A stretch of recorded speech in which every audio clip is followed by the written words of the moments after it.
Air pollution is worse than war, smoking and AIDS put together. So air pollution is without doubt the greatest concern to public health currently in the world. This is a really pressing problem. Thousands of people's deaths are attributed to air pollution every year. Over the last 20 years, we've learned a lot about the air that we breathe and what it does to our health. Brighton and Hove has its own problems, just like any other big city. But the city's been fighting back, and today I'm hearing about the latest weapon in the battle to clear up our air. Do you know what's special about that bus you've just got off? It's electric. Aren't they carbon neutral or better for the environment, basically? They shut off their engines when they're not running and that type of thing, aren't they? Low emission and all of that. So it's half run on petrol, and then what they do is it cuts off and runs to the electric. They're very quiet, that's what I noticed. That's what I asked my boyfriend. Why they are so quiet, and he explained me why. Well, I wanted to find out exactly how they work and how they fit in with the overall picture. So I'm going on a journey across Brighton, meeting those working in the city to cut the emissions. But first, I'm off to meet a man who deals with the consequences of poor air quality at first hand. I was just walking down Church Road this morning, and there was this smell of diesel fumes. There were lots of cars around, and there were all these school children, and you begin to wonder how many of these school children will be affected by these pollutants that they are walking through on a day-to-day basis. Although we breathe in the air, and if we breathe in polluted air, it seems to us that it's the lungs that will be primarily affected. It's not just the lungs. It will find its way through our bloodstream. It will find its way to damage the small blood vessels in our brain, damage the small blood vessels in our heart, and of course damage the cells of the whole body, leading to increased cancer risk. It's not an impact that is just relevant for somebody who's my age. It's an impact that's relevant for a little child, because that is when the seeds of atherosclerosis are sown. That is when the pollutants will be creating the ground for future heart disease.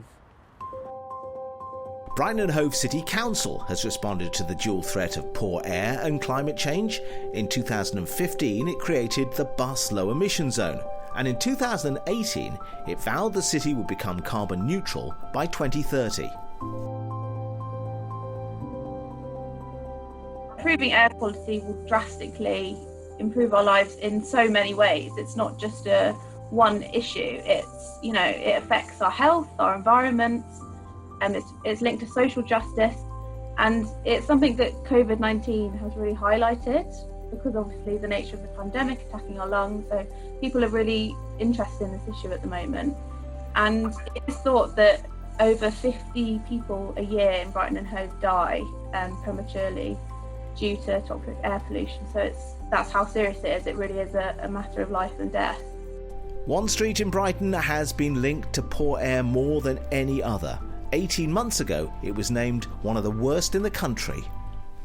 Tell me why you brought me to this particular spot then, Andrew. I brought you to this spot because this is the Clock Tower Junction, the most polluted part of Brighton city centre. And the issues that we have here is that this is the busiest road in Brighton for bus movements, and coming in this direction, they're all going and stopping on the gradient, which is very bad for emissions, because when they start off, they're giving out more emissions than they would on a flat road. Now, the wonderful thing about the new buses is that they're completely zero emission along here and all the way along Western Road up to Palmyra Square. So that's a massive improvement. Another solution could be the reworking of the Clock Tower Junction. Friends of the Earth have argued for many years that restricting north-south traffic would mean buses would flow much more easily from North Street into Western Road. And the good news is that the latest air quality report indicates that the city is moving in the right direction. So we've got some hotspots for air quality in the city. The overall levels are actually generally quite good, but in some of those hotspots the levels are poor, and that's where there's heavy accumulations of traffic, often where it's very slow moving. But it's also important to keep in context that buses contribute just 4% of the nation's roadside emissions. So there's a lot of other vehicles that need to be answering questions too.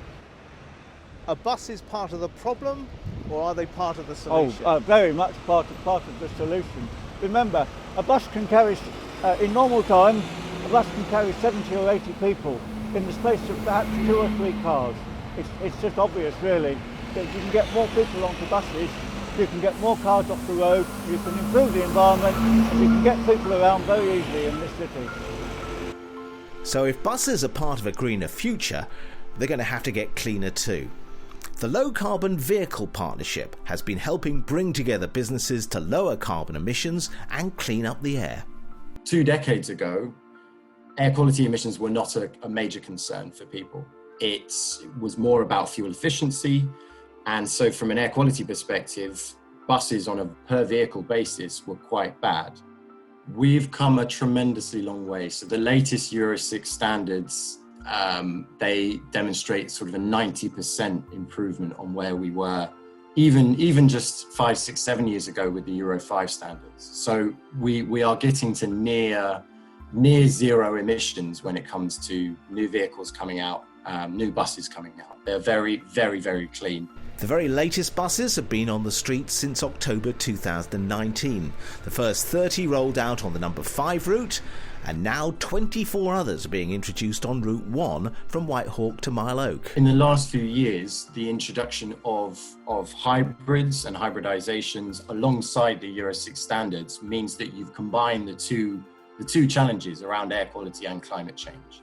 So you've got the Euro 6 standard, which improves the air quality coming out of the back of the exhaust. And then you've got the hybridization, which captures braking energy, stores it in a battery, and then supports the bus as it moves. So that then reduces your emissions coming from fuel savings. It reduces the amount of fuel you have to use, and therefore you'll eject less emissions. So the ADL E400 ER is then, it's a step up, and that gives you a whole high street's worth of operation where no emissions are being emitted whatsoever.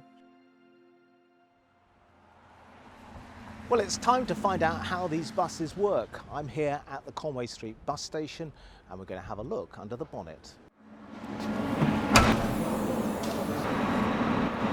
Down here to the right, you can probably see this silver unit. That's the traction motor, and that's what provides all the forward motion of the vehicle. In addition to that, it also provides a lot of the braking for the vehicle. So in these ones, instead of wasting any kinetic energy through the brakes, we are able to collect it back through the motor and store it again in the battery. Seems incredible that just these batteries can drive something as huge as that behind you. Yeah, so these batteries went, as you say, in the ULEZ, the diesel generator is completely off and all the energy is coming from the batteries. The batteries run at 600 volts and are capable of putting out 200 kilowatts of power, which is more than enough to propel a vehicle the size of it. So next to the traction motor, we've also got the generator here, the big red item. So this is significantly smaller than an engine used in a traditional diesel-powered vehicle, which allows it to be a bit more efficient. But in addition to that, it's also, because it's no longer mechanically linked to the driving wheels, we're able to operate it at whatever speed we choose, and that allows it to operate more efficiently again. So if we come over to the far side over here, this section down here, these big silver canisters, that's what's known as the after treatment, and that's crucial in reducing the emissions of the vehicle. So there's two parts to that really. One's what's known as a diesel particulate filter, and that filters out a lot of the harmful particulate matter that can otherwise leave the exhaust. And the second bit is known as an SCR, or a selective catalytic reductor. And that uses a fluid known as urea. Ejects it into the exhaust stream, and that reacts with the NOx, or the oxides of nitrogen, and turns them into less harmful gases, turns them into nitrogen and oxygen and so on, and reduces nearly all the NOx emissions from the engine. Inside, you're more likely to notice the high-spec interiors, the easy accessibility. Passengers told me it's a smoother journey, but Dan wanted to show me more technology.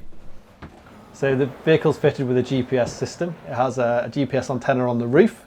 That's connected to this control box down here. That recognises when it's inside the ULEZ zone and communicates to the rest of the vehicle, including the hybrid system, and enables it to enter the zero emission operation. Of course, outside the ULEZ, the generator has to switch back on to recharge those batteries. But the engine works in different operational modes, which will reduce any chance of spikes in emissions. And of course, as we've been hearing, these are the cleanest engines around. What's more, Dan and the team hope to eke out more from the batteries to establish 2 new zero-emission zones. One here in London Road, and the other back where we started at the County Hospital. I'm so pleased to be part of a city where the bus company is keen to drive this investment, keen to have zero-emission buses, and to have a program for increasing the number of these buses in the longer term. The Enviro400 extended range buses are a big step forward, but the real goal is for zero emission not just in areas of poor quality, but along the whole route. The end goal is to have a fully zero emission bus fleet. The government's target is net zero by 2050, so we'd imagine that at some point we would switch to just having zero emission buses in full operation. And I think the key thing to flag is hybrids are a step towards that future. And at the moment, the best bet to deliver that vision is with hydrogen fuel cells. Hydrogen fuel cells deliver much greater range than the current battery electric solutions that we've seen in some buses around, in some cases in Brighton and in some other parts of the country. Those buses can't deliver the range that we need in Brighton and the surrounding areas and Crawley and other places we serve. Hydrogen fuel cells have got that range. So it's an expensive business. We're dependent on funding from Europe that we've still got access to, from other partners who are able to bring some funding to the table, and of course from our own government. So we're really excited to see what government comes out with in the coming months around funding extra zero emission buses. But we need to develop this hydrogen supply chain so that we can get the sort of buses that can deliver for people in the way we need to.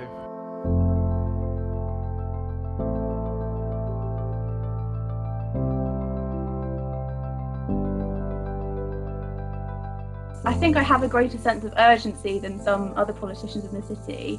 I mean, I am the youngest councillor as well, so it really feels like I'm fighting for my future, like the rest of my generation. And it can sound dramatic, but it's really not. It's just, we've got 9 years to become carbon neutral, and active travel and public transport, like I was saying, is something that we can actually have a lot of influence on, which is why I'm really driven to make a difference in this area, really.